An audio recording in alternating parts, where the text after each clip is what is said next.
If you sleep with the TV on at night, you know what the EAS is. The EAS Emergency Alert System is an alert by the U.S. government to alert people in case of an emergency, like a storm or a tornado.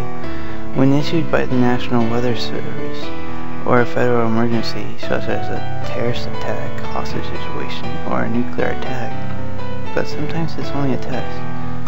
Now the one I just recently saw wasn't normal, and it sure as hell wasn't a test. I was spending the night at my friend's house. It was around 4 a.m. and we were watching horror movies. Miles was fun to be around. We seemed to be great friends despite us having a lot of differences.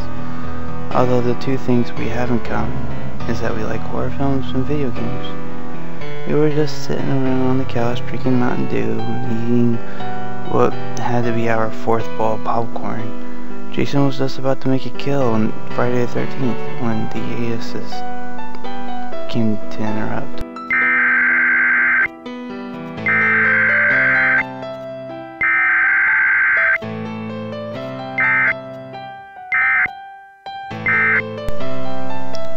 I outside, I cover my ears, wincing.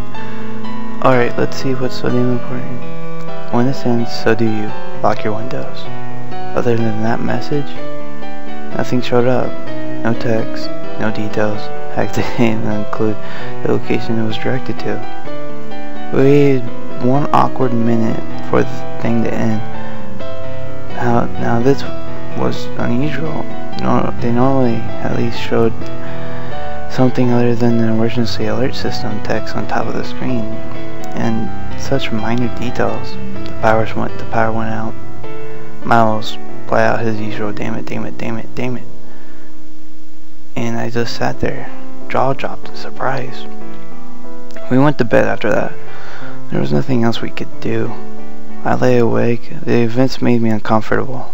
I don't know if this was just a sick joke or what. I realized Miles was awake. Crap, man. What was that? Probably some glitch. I don't know about the voice, though. The power was probably just a coincidence. He was cut off by a scratch at the window. I could hear laughing and Miles. Holy shit. We got up and ran up the stairs as fast as we could from the basement. We ran up to his room upstairs. So many thoughts were rushing through my head. What was that? Who was that? Help! What was that? We darted up the stairs as fast as we could. Up the stairs and under his bed, hiding, but exposing our faces enough that we could see what was about to come through the door. We sat horrified. We didn't make a sound. We couldn't afford to have whatever that was to hear us. The opening of the front door from downstairs could be heard.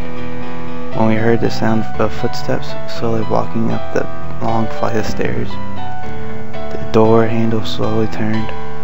The door was pushed open. Last thing we remembered about that night was white glowing eyes, the smell of blood, and the sound of the EAS alarm.